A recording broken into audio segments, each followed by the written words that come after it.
Bonjour, on continue cette série sur l'Apocalypse.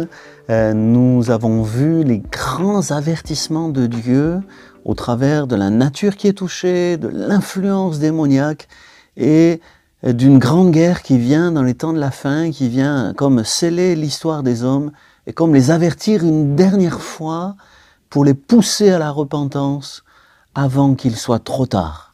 Et puis, dans le cycle des trompettes, comme dans le cycle des sceaux, les sceaux nous ont révélé le déroulement de l'histoire, les trompettes nous ont donné des avertissements pour se réveiller, comme une trompette sonne très fort pour qu'on se réveille.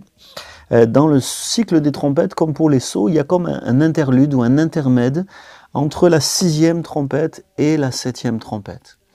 Et ça, c'est le contenu du chapitre 10 et du chapitre 11 de l'Apocalypse. Chapitre 10 et 11, il y a deux visions qui sont calées entre la 6e trompette et la 7e trompette.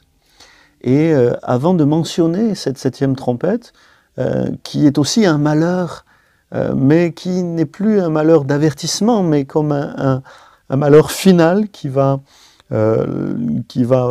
poser le principe du règne de Dieu qui vient parmi les hommes, qui va achever l'histoire par le règne de Dieu.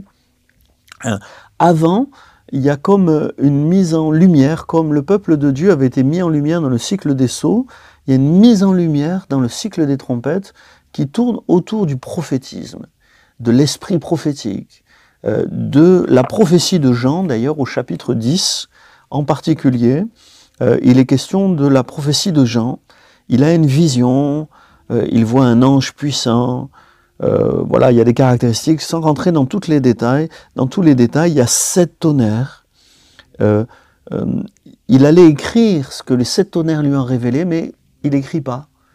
Comme pour dire, il y aurait beaucoup d'autres choses que j'aurais pu vous dire, dit le Seigneur. Mais je ne vous dis pas tout, et vous ne saurez jamais tout. Même si vous avez l'Apocalypse, même si vous connaissez très bien l'Apocalypse, vous ne saurez jamais tout. Il y aura toujours des choses qui vous échapperont, comme ces 7 tonnerres que Jean a entendu mais qu'il n'a pas pu écrire. Dieu lui a dit non, tu n'écris pas. Mais Dieu lui dit, tu vas continuer à prophétiser. Tu vas continuer à prophétiser. C'est à la 7e trompette que le mystère de Dieu va s'accomplir, mais en attendant, toi, tu vas continuer à prophétiser. Et dans le récit, il va prendre un petit livre, il va le manger, il va l'avaler, il sera amer dans ses entrailles, doux dans sa bouche. C'est comme la parole prophétique. C'est bon de recevoir la pensée de Dieu, de la transmettre. C'est doux dans la bouche, mais c'est aussi amer dans les entrailles. Pourquoi? Parce que dans cette parole prophétique, il y a des avertissements de Dieu, il y a un appel à la repentance, il y a la confrontation avec le cœur endurci des êtres humains, qui crée beaucoup d'amertume dans le cœur. On ressent la souffrance de Dieu. Cette amertume, c'est Dieu souffre lui-même pour les hommes endurcis.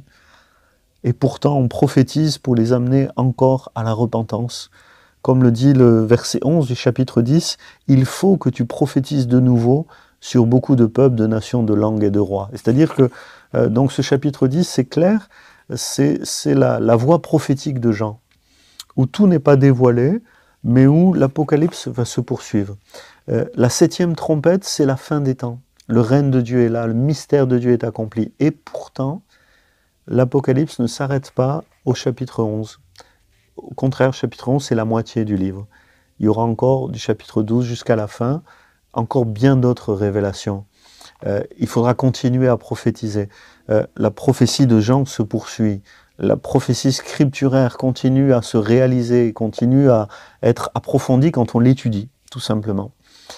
Mais, et c'est ça qui est intéressant, dans cette dimension prophétique, il y a ce que Jean va prophétiser, que l'on a dans l'Apocalypse, mais il y a aussi ce fameux chapitre 11, ça c'était le chapitre 10, il y a aussi ce fameux chapitre 11, où il y a aussi une dimension, à partir du verset 3 jusqu'à la fin, on va avoir ces 2 témoins qui ont le pouvoir de prophétiser.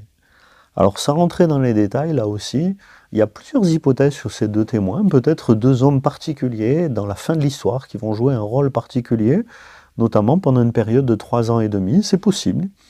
C'est possible que ces 2 témoins aussi soient le symbole du peuple de Dieu qui continue à proclamer la parole de Dieu, qui dérange mais qui est défendu par Dieu. Il y a le pouvoir des miracles. Ces prophètes ont le pouvoir des miracles, à l'image de Moïse et d'Élie.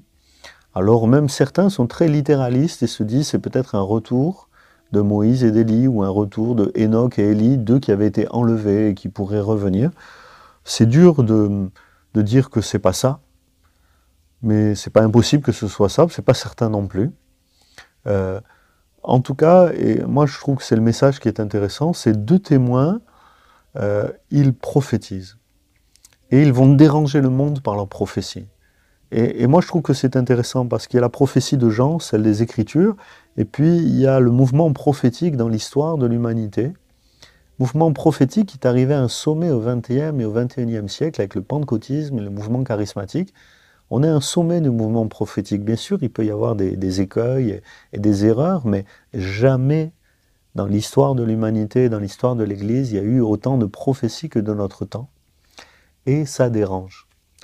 La vraie prophétie, elle dérange le diable, elle dérange le monde, elle dérange les hommes qui ne veulent pas se repentir, et elle fait l'objet de persécutions. En tout cas, c'est ce qu'on voit, ces deux témoins, ils ont un pouvoir de miracle, mais ils font l'objet de persécutions. Ils vont être mis à mort, comme Jésus a été mis à mort, mais ils vont ressusciter, comme Jésus est ressuscité.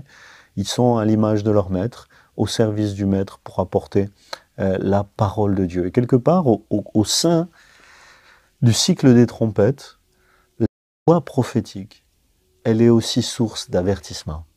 Et moi, ça, je trouve que c'est important de le noter. La voix prophétique est source d'avertissement.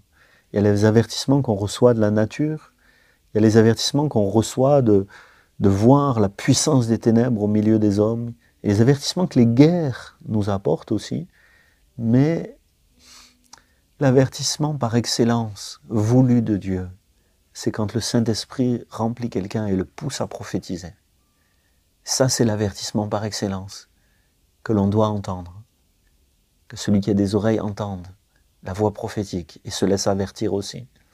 Et puis, au cœur de ces avertissements prophétiques, chapitre 10, chapitre 11, il y a les versets 1 et les versets 2 du chapitre 11, où on demande à Jean de mesurer le temple de Dieu, l'autel et ceux qui y adorent. Mais le texte dit, le parvis extérieur du temple, on le laisse dehors, on ne le mesure pas, il est donné aux nations qui le fouleront aux pieds, donc pendant 3 ans et demi. Alors, c'est possible qu'il y ait là une allusion donc à cette période de 3 ans et demi qui est encore à venir, et à une occupation de Jérusalem avec un temple reconstruit. Bon, c'est une hypothèse possible. Ce que je trouve intéressant sur le plan spirituel, c'est dire qu'il y a le temple de Dieu, l'autel, donc le culte qu'on rend à Dieu, et ceux qui adorent. Et eux, ils ne sont pas touchés. Mais le parvis extérieur est touché. Et ça, je trouve très intéressant, je finis avec ça.